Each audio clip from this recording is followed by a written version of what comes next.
সিলেট-৩ আসনের রাজনীতিতে এখন সবচেয়ে আলোচিত নাম মাওলানা লোকমান আহমেদ। দিন দিন তার জনপ্রিয়তা যেভাবে বাড়ছে তা স্পষ্ট করে দিচ্ছে এই আসনে গণসমর্থনের পাল্লা ইতোমধ্যেই তার দিকেই ভারী।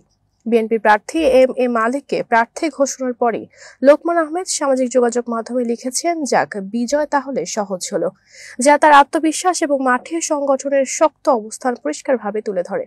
অন্যদিকে এম মালিককে নিয়ে বিএনপির ভেতরে বাইরে রয়েছে বিস্ময়, প্রশ্ন আর অসন্তোষ। দীর্ঘদিন দেশের বাইরে থাকায় তিনি জনবিচ্ছিন্ন এমন অভিযোগ উঠেছে নিজেদের নেতাকর্মীদের কাছ থেকেই।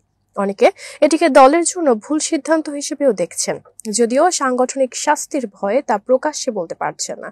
এদিকে জামায়াতের প্রার্থী হিসেবে মাওলানা লোকমান আহমেদ দীর্ঘদিন ধরে মাঠে সক্রিয়।